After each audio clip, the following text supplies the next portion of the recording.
Deux boules de feu, plus brillantes que 1000 soleils, marquaient la fin de la plus affreuse des guerres que l'humanité eût jamais connue.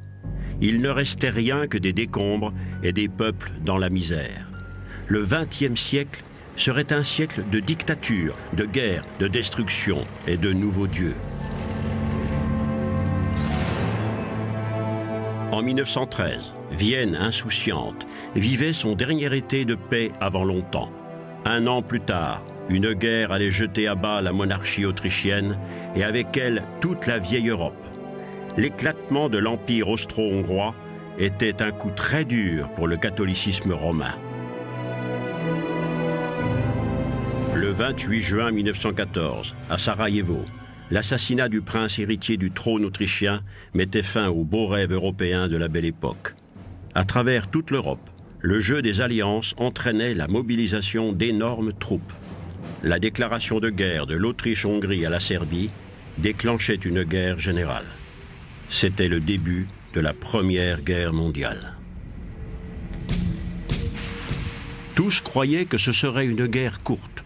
Beaucoup allaient même jusqu'à penser que cette guerre purifierait les peuples et les nations européennes. La guerre, voulue comme un instrument de châtiment moral, allait s'avérer être un enfer innommable. Animées d'une rage de destruction sans précédent, les nations occidentales s'affrontaient les unes les autres avec l'aide de leurs églises respectives. Au cours de leurs sermons aux armées, les ecclésiastiques de tous bords affirmaient que Dieu était de leur côté. De tous les côtés? Avec tous les soldats? En introduisant un crucifix à l'intérieur d'une bouteille d'alcool, un soldat bavarois montrait très clairement, quant à lui, où il plaçait sa foi, son soutien et son espoir dans cette vallée de larmes.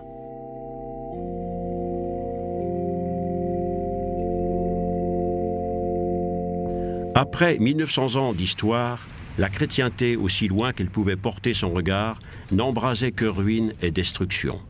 L'homme, brisé, redevenait souffrance. Cette guerre ouvrait l'interminable liste des catastrophes du siècle.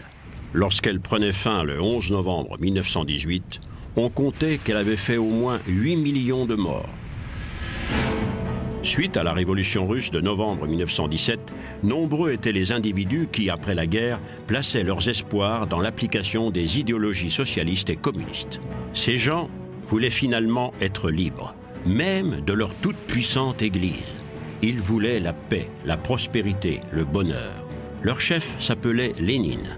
Son groupe de dissidents révolutionnaires, les bolcheviks, s'emparait du pays par la force. Le tsar abdiquait. En Russie, l'Église orthodoxe avait jusque-là préservé une tradition religieuse nationale multicentenaire profondément enracinée dans le cœur des populations. Cette tradition était étroitement liée aux intérêts de la Sainte Russie et au pouvoir tsariste. Avant la Grande Guerre, les processions étaient nombreuses sous l'autorité du tsar. L'Église orthodoxe était solidement installée comme un élément incontournable au sein de l'Empire russe. Son chef, le tsar de toutes les Russies, était un homme profondément religieux, mais un bien piètre dirigeant. La majorité des Russes survivaient dans les campagnes, dans la misère et la pauvreté. En 1910, les villages de paysans semblaient sortis tout droit du Moyen-Âge. L'Église était l'outil servile de quelques riches et puissants personnages. Elle avait pactisé avec les seigneurs jusqu'à se confondre avec eux. Pour les esprits les plus progressistes du pays, il était clair que le pouvoir de l'Église orthodoxe sur le peuple russe devait être brisé par tous les moyens. C'est sur la place Rouge, en 1918, qu'avait lieu la dernière cérémonie religieuse publique en Russie. Ce jour-là, le patriarche Tikhon, chef de l'Église russe, maudissait les chefs bolcheviks. Lénine écrivait dans une de ses lettres: « Maintenant que des individus dans les secteurs où règne la famille mangent d'autres individus, nous pouvons commencer, avec la plus extrême et farouche énergie, à déposséder l'Église de ses biens, sans hésiter à écraser la moindre résistance. » Les croix étaient jetées à bas des clochers à l'ombre desquels la religion dispensait l'opium du peuple, comme l'appelait Karl Marx. Toute forme de pratique religieuse était maintenant formellement interdite dans la Russie communiste. L'athéisme devenait doctrine d'État. une tempête se déchaînait alors sur les icônes et les symboles chrétiens. Tous les biens de l'Église étaient confisqués par l'État. D'innombrables trésors artistiques disparaissaient. Les croyants étaient contraints d'abattre eux-mêmes les icônes et de les jeter au feu. La dictature du prolétariat cherchait à créer l'homme nouveau, quel qu'en fût le coût, en reproduisant des aberrations dignes du Moyen-Âge.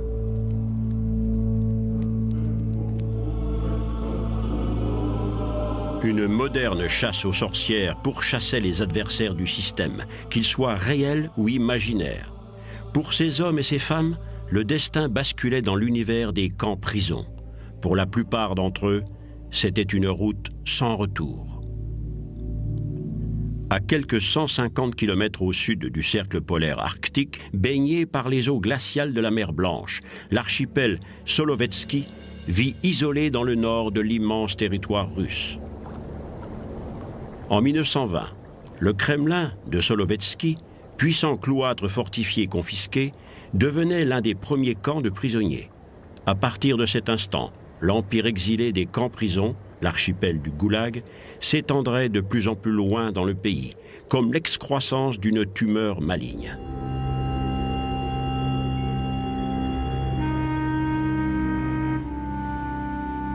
Le camp spécial de Solovetsky était l'enfer sur la terre. Un des seuls films qui nous soit parvenu montre le camp en 1927. Les gardes brutaux du Goulag exploitaient les individus jusqu'à ce qu'ils en meurent. Derrière ces grilles, ils mouraient de famine, de froid et de maladie. Des milliers étaient torturés à mort. À peine était-il arrivé dans le camp que le commandant haranguait les nouvelles recrues. Écoutez bien, vous tous. Ici, ce n'est pas une république soviétique, c'est la république de Solovetsky. Je vous apprendrai à sucer la morve dans le nez des morts.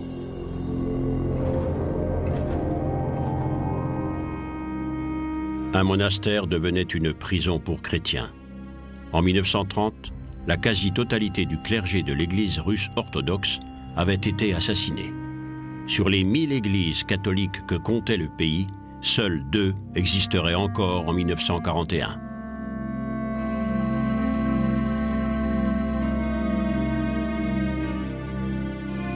Les prisonniers de Solovetsky devenaient des inconnus et tombaient dans l'oubli de leur propre famille.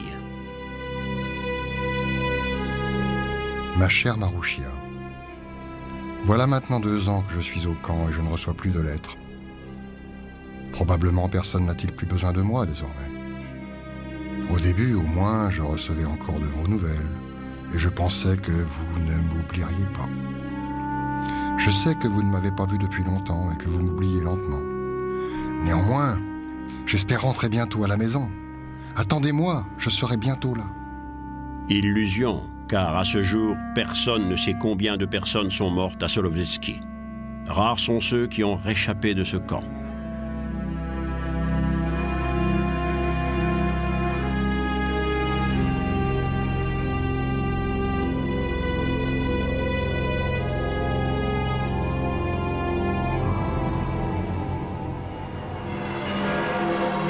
Au Vatican, à Rome, le pape Pie XI, en fonction depuis 1922, voulait être un pape fort.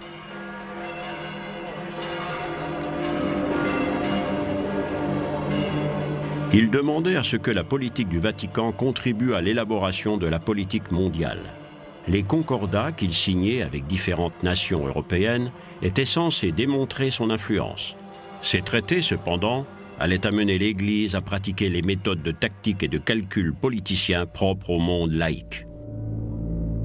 En 1922, le mouvement fasciste des chemises noires prenait le pouvoir en Italie. Leur meneur s'appelait Benito Mussolini. Il se baptisait Duce, le chef. Lui et ses partisans allaient cacher leur manque de vision politique sous le manteau de la terreur. Le Vatican signait un concordat avec Mussolini. Pour Mussolini, l'obtention de ce traité d'État était une grande victoire. Il obtenait ainsi l'adoubement diplomatique ainsi que l'approbation totale des Italiens. Le concordat mettait fin à 6 années d'inimitié entre l'État laïque italien et le Vatican.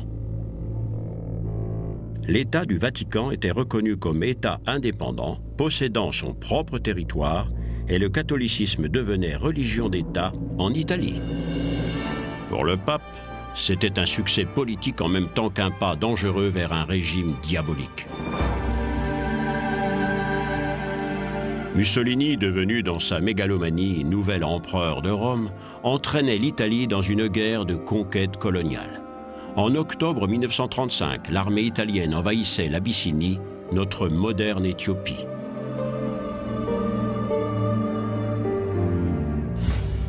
L'Abyssinie, pays de vieilles traditions religieuses, avait sa propre communauté chrétienne.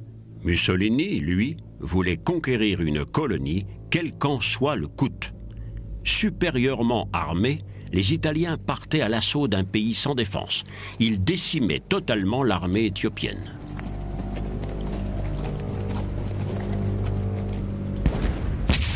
Les populations impuissantes mouraient sous un déluge de bombes et dans les nuages de gaz toxiques. Les actualités italiennes filmaient bravement les villages éthiopiens incendiés.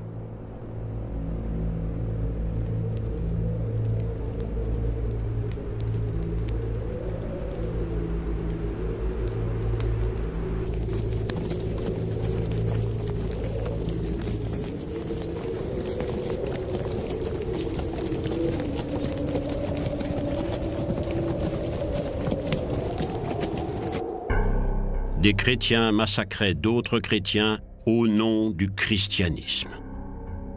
En Italie, l'archevêque de Milan, Ildefonso Schuster, accueillait les soldats de retour au pays par ces mots : « Ensemble, avec Dieu, nous travaillons à cette mission nationale et catholique de bonté. Surtout en ce moment, alors que le drapeau de l'Italie porte loin le triomphe de la croix du Christ sur les champs de bataille d'Éthiopie. » En Allemagne, un an après leur prise de pouvoir en 1933, les nazis victorieux défilaient au pas dans les rues de Nuremberg. Dans les premiers temps, Hitler professait une grande amitié envers l'Église. C'est pourquoi un grand nombre de croyants, catholiques et protestants, se joignaient à l'enthousiasme général de la victoire. Mais lors de sa convention, le Parti national-socialiste apparaissait plutôt comme une église d'opposition. Depuis la Première Guerre mondiale, nombre d'Allemands avaient perdu la foi, leurs idéaux et leurs espoirs. Soudain, au milieu de ces manifestations rituelles, il leur semblait retrouver une âme. Dans les films de propagande, la Bible des nouveaux maîtres descendait du ciel. Écrit par Hitler, Mein Kampf était un ramassis de haine et de mépris pour l'humanité. Il allait devenir le livre le plus vendu et le plus offert de toute l'histoire du Troisième Reich. Très peu le lisaient de bout en bout. Ceux qui le faisaient y découvraient les sinistres plans de Hitler et ses extases au spectacle d'un monde en flammes. Bientôt, il allait réaliser ce rêve pervers. Au moment de l'arrivée au pouvoir, les jeunes sympathisants de l'Église ne s'identifiaient pas encore aux nationaux socialistes, mais il était parfois bien difficile de les distinguer des jeunesses hitlériennes. Les exercices paramilitaires censés renforcer les règles morales chrétiennes stigmatisaient le malentendu qui allait modeler toute une époque.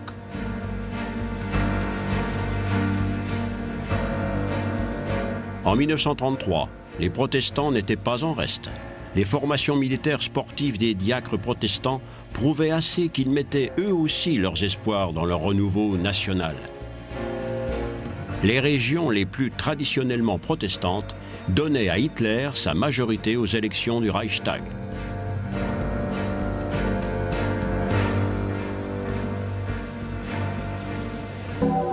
Au sein du Reich, les catholiques étaient à cette époque une minorité puissante dans un pays principalement protestant. Dans le vieil empire prussien, les catholiques étaient considérés comme des citoyens de seconde classe. Nombre d'entre eux se défiaient encore d'un État trop autoritaire. Les troupes d'assaut catholiques, mouvement de jeunesse élitiste, se présentaient en 1932 comme des guerriers. De nombreux catholiques rêvaient d'un nouveau royaume. Ils rêvaient de l'avènement du règne de Dieu sur terre. Ils allaient avoir le Reich hitlérien. Catholicisme et identité nationale, la croix, le sang et le sol allaient se fondre dans un mélange explosif. Deutschland, du Ort voll Sinn und Geheimnis, Licht und Dunkel, voll Gefahr und voll Hoffnung. Was ist Deutschland? Es ist der deutsche Staat, das Reich, das neu gebaut werden will, aus deutschem Blut und Boden, Willen und Wesen. Werdendes Reich, das ist Deutschland, unser Deutschland. Alles für Deutschland, Deutschland für Christus. Heil!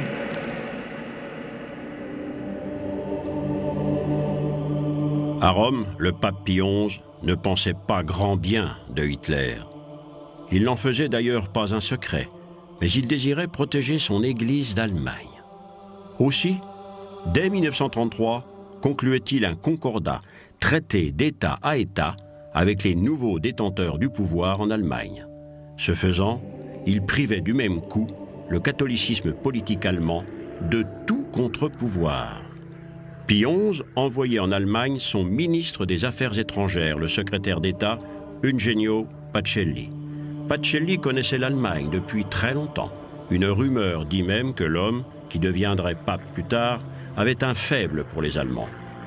Le 8 juillet 1933, à l'horreur de nombreux catholiques allemands, il signait le concordat avec le Reich. C'était le premier succès diplomatique d'Hitler. Il ne serait pas le dernier à faciliter les choses à Hitler. Au cours de l'été 1934, le mouvement des Allemands chrétiens protestants se réunissait au mémorial de la guerre civile à Leipzig. L'évêque protestant du Reich, Müller, était connu des gens sous le sobriquet de Raibé. Sur ordre de Hitler, il était chargé d'assumer la direction de l'Église et d'amener spirituellement les protestants dans la ligne du parti. 40 000 personnes étaient venues l'écouter ce jour-là. L'évêque du Reich prêchait la dévotion héroïque, sorte d'horrible combinaison de tradition chrétienne et de chauvinisme. Si vous ne pouvez pas vous aider, alors le Dieu du ciel ne peut pas vous aider non plus. Nous considérons la race, la tradition et la nationalité comme des cadeaux de la vie qu'en confiance Dieu nous a donnés. Des formules alambiquées qui rencontraient peu d'écho auprès d'un protestantisme loyal à l'Église. En 1934, à Barmen, dans le Wuppertal, des protestants chrétiens fondaient l'Église confessionnelle. Ces protestants-là n'étaient pas prêts d'accepter dans l'Église ni l'idée du Führer, ni celle des lois ariennes. Ils lançaient un signal courageux contre les prétentions de l'État totalitaire, devenant, par là même, les adversaires d'Hitler. L'Europe tout entière fourbissait ses armes. En juillet 1936, la première étincelle s'allumait en Espagne. Le général Franco et ses sbires réalisaient un putsch contre la République espagnole. Les généraux nationalistes avaient presque toute l'armée de leur côté.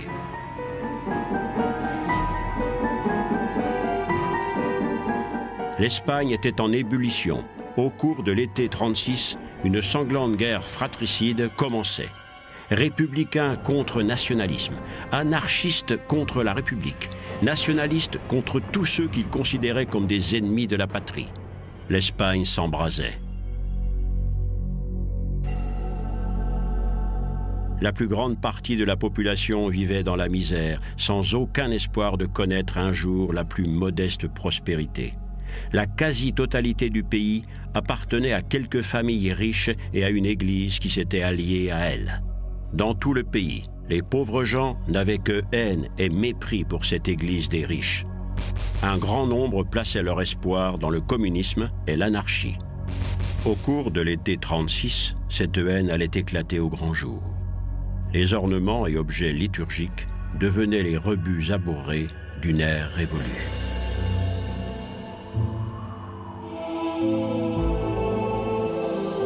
Vingt siècles plus tôt, l'histoire du christianisme avait commencé avec le rabbin de Nazareth.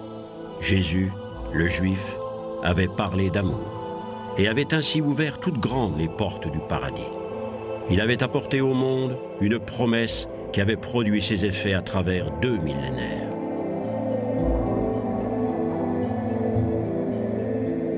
L'ère moderne, s'émancipant toujours plus du christianisme, d'autres dieux avaient pris de l'importance. L'autodétermination, le profit, les richesses et la liberté envers toutes les traditions. L'humanité tournait le dos à un système qu'elle avait elle-même enfanté et qui la traitait comme des enfants. Ce mouvement, cependant, coûtait de nombreux sacrifices. Les nouveaux idéologues politiques promettaient depuis 2 siècles d'apporter le paradis sur terre, sans le Christ. Il ne leur restait plus qu'à en apporter les preuves.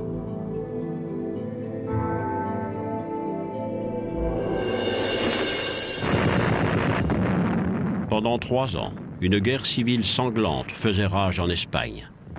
500 000 personnes allaient mourir dans une bataille sans fin opposant des pères et des fils, des frères, des parents et des voisins. Bientôt, les franquistes prenaient l'avantage, activement soutenus par l'Allemagne nazie de Hitler et l'Italie fasciste de Mussolini.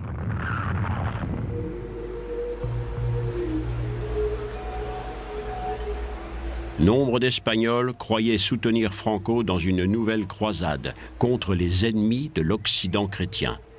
Les évêques espagnols félicitaient Franco. Cette guerre n'est pas une guerre civile, c'est une croisade contre la Révolution rouge. Une croisade parce qu'elle défend tout ce qui a un sens pour la religion.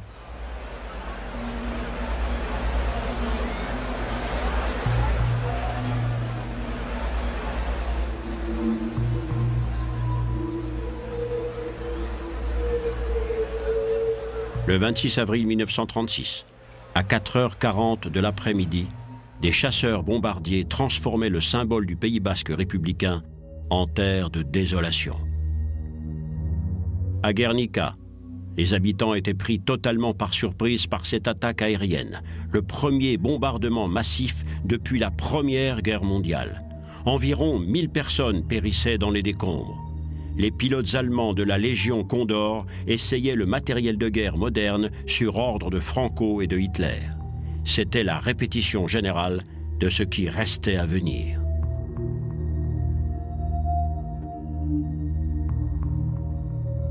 En 1939, les troupes de Franco gagnaient la guerre. À Madrid, les forces du généralissime paradaient pour marquer sa victoire et son arrivée au pouvoir. Cette même année, le pape lui envoyait un message. Nous élevons nos cœurs vers le Seigneur et remercions votre Excellence pour la victoire tant espérée de l'Espagne catholique. Franco mobilisait 10 000 travailleurs forcés pour élever une croix de 150 mètres de haut dans les environs de Madrid. La croix du Christ devenait l'emblème d'une dictature. Jusqu'à la mort de Franco, l'Église catholique d'Espagne allait rester un soutien puissant de ce régime fasciste. Sous la poigne de fer de Franco, l'Espagne allait vivre pétrifiée pendant 40 longues années jusqu'à la mort du dictateur en 1975. En 1938, en Allemagne, Hitler était au fait de son pouvoir. Après l'annexion pacifique de l'Autriche, son entrée à Berlin était une marche triomphale. Les dirigeants avaient depuis longtemps mis en place leur régime de terreur et d'oppression. Hitler expliquait ouvertement aux membres de son parti son point de vue sur ses rapports avec l'Église. Wir werden jeden einzelnen Fall durchgreifen, auch wenn es sich einen vermeintlichen Priester handelt. Denn nach der christlichen Vorstellung ist jede Obrigkeit von Gott. Zunächst also bin ich die Obrigkeit, folglich bin ich von Gott. Aber wenn ein Priester von seiner seelsorgerischen Tätigkeit weggeht, ganz gleich ob in einer katholischen oder in einer Bekenntniskirche, und jahrelang gegen den heutigen Staat hetzt, dann wird der Augenblick kommen, an dem ich sage, so, nun stopp, nun werde ich dich vernichten. Du wirst niemals mehr vor die Öffentlichkeit kommen. Hitler allait tenir promesse.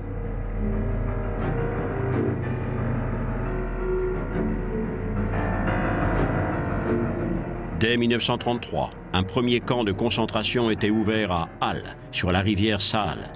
Tout individu refusant de se soumettre au régime était arrêté. Les premières tortures apparaissaient dès l'arrivée au pouvoir des nazis, dont seraient indifféremment victimes communistes, croyants chrétiens ou démocrates. À Vienne, en 1938, les slogans antisémites fleurissaient un peu partout. Dans la Grande Allemagne, les gens étaient humiliés, brutalement arrêtés, assassinés simplement parce qu'ils étaient juifs. la vieille haine des Juifs, cette aberration que le christianisme avait favorisée pendant des siècles, était encore profondément ancrée dans la conscience populaire.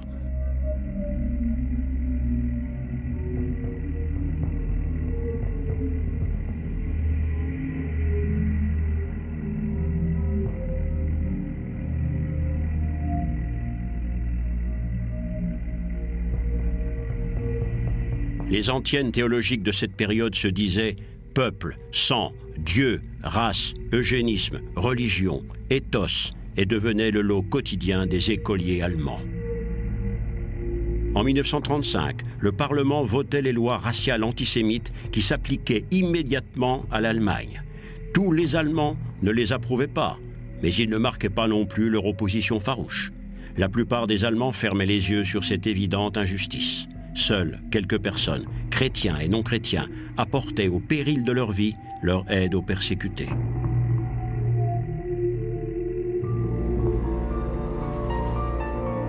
Comment réagirait le pape face à cette injustice? À la veille de la Deuxième Guerre mondiale, ne devait-il pas, depuis son état du Vatican, faire entendre sa voix et appuyer la résistance? Pie XI s'était déjà prononcé publiquement contre le communisme en 1931. 6 ans plus tard, il avait un message tout prêt à opposer au nazisme. Au cours de cet été 38, il se préparait à lancer l'anathème sur la folie raciste de l'Allemagne. Le jésuite américain John Lafarge était chargé d'écrire le document. Jour après jour, Lafarge écrivait un manuscrit de 119 pages, le projet d'une encyclique du pape aux fidèles. Il l'appelait Humani Generis Unitas, l'unité de la race humaine. Mais son projet n'atteindrait jamais le pape. Il disparaissait mystérieusement.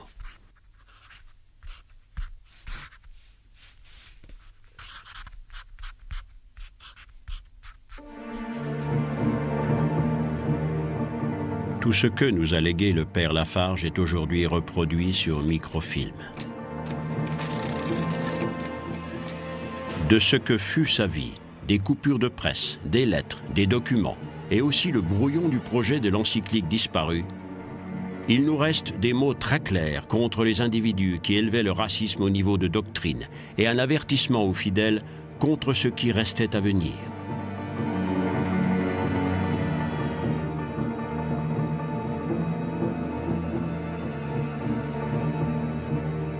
Pie XI, depuis longtemps très malade, mourait le 10 février 1939.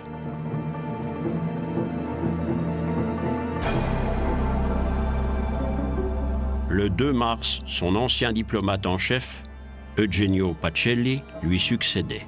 Il prenait le nom de Pie XII. La déclaration sur l'oppression des Juifs, le projet d'encyclique, disparaissait dans un tiroir de la bureaucratie vaticane. Derrière la scène politique, le nouveau pontife romain s'emploierait par des négociations secrètes à sauver des dizaines, peut-être même des centaines de milliers de vies, mais il n'en parlerait jamais.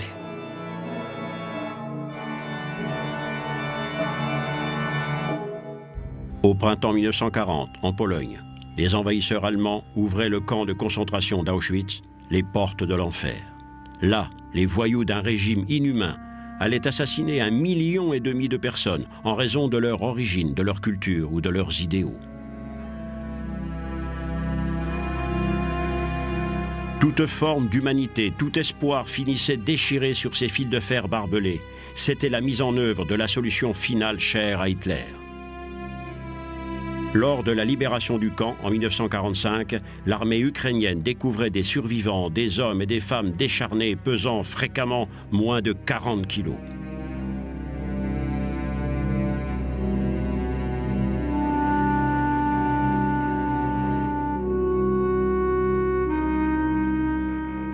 Auschwitz n'était qu'un des nombreux camps en activité en Europe. Dans tous ces lieux d'horreur, le même décor de barbelés, de miradors, de pauvres baraques en bois, de souffrance et de mort. Les baraquements d'Auschwitz, comme ceux de tous les autres camps, abritaient une incommensurable misère, une lente agonie, une douleur inénarrable et la mort. Les tortionnaires avaient depuis longtemps rejeté le message de charité, bien qu'ils appartinssent à un peuple de longue tradition chrétienne.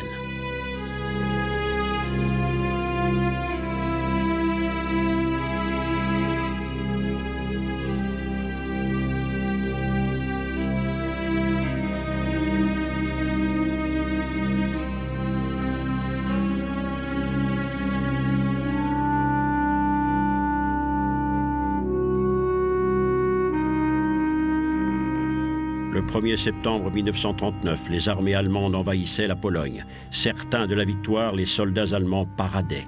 Il semblait que rien ne pouvait les arrêter. Les arrestations en masse et les déportations commençaient immédiatement dans tout le pays. Des dizaines de milliers de personnes, juifs, catholiques, gitans, communistes, socialistes, enseignants, professeurs, militaires, fonctionnaires publics étaient regroupés comme du bétail immédiatement après l'arrivée des troupes allemandes. Le prêtre polonais franciscain Maximilien Kolbe était interné à Auschwitz en 1941.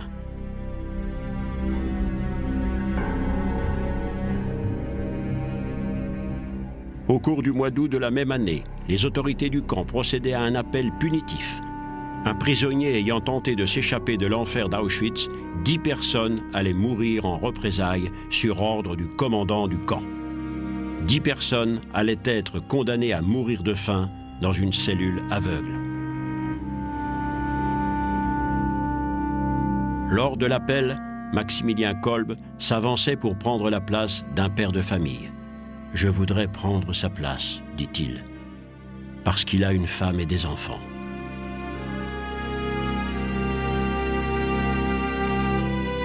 Les derniers pas de Maximilien Kolbe le conduisaient à la cellule de famine. Dans ce cachot souterrain, privé d'alimentation, d'eau, d'air et de lumière, il allait survivre pendant 2 semaines. Il s'éteignait le 14 août de ce même été.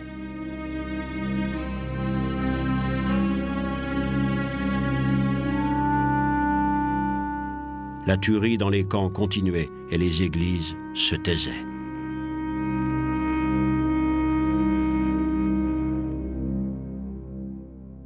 En juin 1941, les troupes allemandes attaquaient la Russie. Ne rencontrant tout d'abord que peu de résistance, les soldats allemands avançaient tout l'été en chantant et en riant à la conquête du continent européen.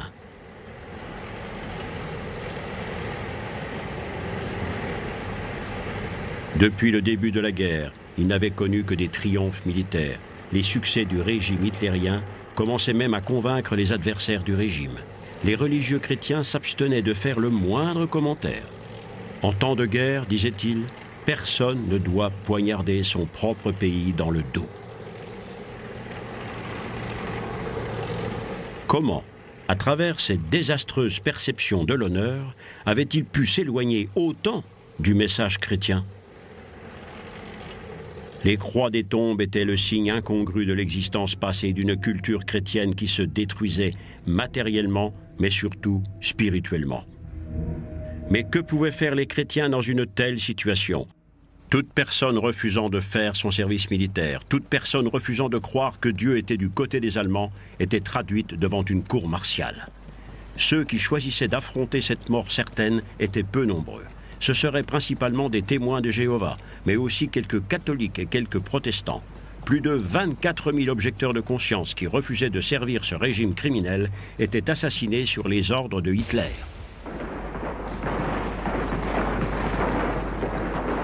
La marche triomphale des armées allemandes allait être brutalement stoppée à Stalingrad. Stalingrad, la ville dont le nom est passé dans l'histoire, synonyme de toutes les horreurs et folies de la guerre. Une bataille épouvantable, maison par maison, au corps à corps. Les soldats russes se battaient pour leur patrie avec le courage du désespoir. Nombre de soldats allemands ne savaient plus pourquoi ils se battaient. Un soldat allemand écrivait dans sa dernière lettre « Chers parents, chères sœurs, nous sommes dans la ville depuis 2 mois déjà, et il me semble que nous n'allons jamais sortir vivants de ce bourbier. Nous sommes tous complètement découragés. Je ne serai jamais assez reconnaissant au Seigneur mon Dieu de m'avoir conservé en vie jusqu'à présent. Je regarde la mort en face à chaque heure du jour. Je n'ai plus qu'un seul désir, revoir une dernière fois ma femme, mon enfant, et vous, mes chéris. J'ai placé ma vie dans la main de Dieu. » S'en remettre à Dieu était-il suffisant face aux soldats qui tiraient sur d'autres soldats ? La campagne de Russie était une guerre d'usure. Les soldats allemands, victimes d'un gouvernement criminel, devenaient eux-mêmes criminels en certaines occasions. En Russie, les meurtres massifs commençaient. Des villes et des villages étaient entièrement détruits par le feu. Hitler et ses idéologues voulaient transformer la Russie en une colonie peuplée de sous-hommes serviles. Les femmes devaient enterrer leurs maris morts. La misère des populations russes était indescriptible. Cette guerre allait faire plus de 20 millions de victimes dans la population de l'Union soviétique. 7 millions d'entre eux étaient des civils. Un pays tout entier volait en éclats, détruit, torturé, affamé.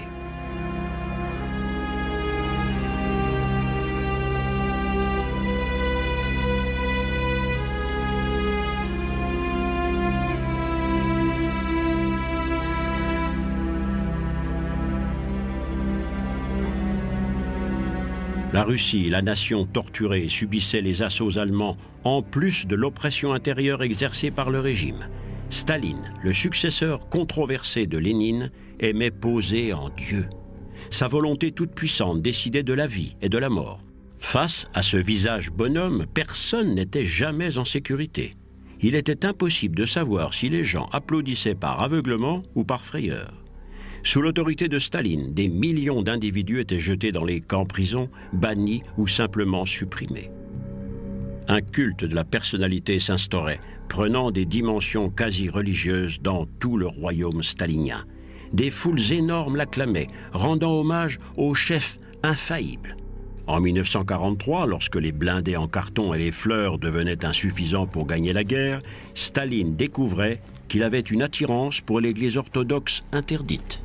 Cette brigade blindée était payée par les fidèles de l'Église orthodoxe. Le civil qui donne sa bénédiction ecclésiastique est un prêtre. Dans les actualités officielles, il ne lui était permis d'apparaître qu'en civil. Mais la vie religieuse redevenait possible en Union soviétique. Jusqu'à la fin de la guerre, ce serait blindés et artillerie en échange de la permission de prier.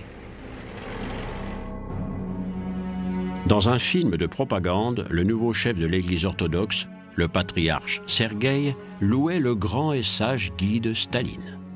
Il ne disait rien au sujet des religieux qui avaient été opprimés par l'État. L'Église officielle survivrait pour avoir su réprimer toute critique.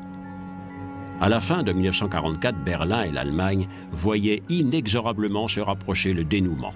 La mort que l'Allemagne avait jusque-là portée hors de ses frontières rentrait à la maison. Au cours de l'automne 1944, le théologien protestant Dietrich Bonhoeffer était incarcéré à la prison de Berlin-Tegel. 11 ans plus tôt, il dénonçait déjà l'injustice régnant dans la nation hitlérienne. Il refusait obstinément de se taire. Il insistait sur les valeurs fondamentales du christianisme. Dans sa prison, il allait transcrire sa vision d'un christianisme renouvelé. Aujourd'hui, notre christianisme ne peut se perpétuer que sous deux formes, dans la prière et dans la justice envers les peuples. Pour ses prises de position courageuses, Dietrich Bonhoeffer était assassiné le 9 avril 1945 sur ordre de Hitler, peu avant la chute du régime nazi.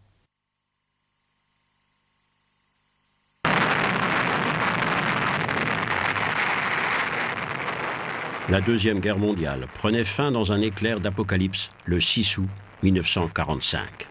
Comme un affreux final ouvrant toutes grandes les portes de l'enfer, l'armée américaine larguait les 2 premières bombes atomiques de l'histoire de l'humanité sur Hiroshima et Nagasaki. Plus de 55 millions de personnes avaient trouvé la mort au cours de la Deuxième Guerre mondiale.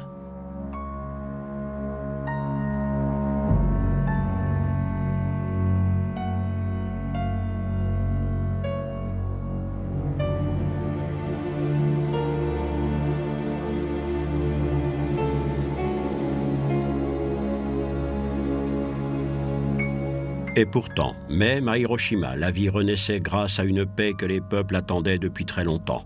Dans un monde en ruine, ils cherchaient la consolation pour leurs morts, le pardon pour leur culpabilité, le courage pour un nouveau départ.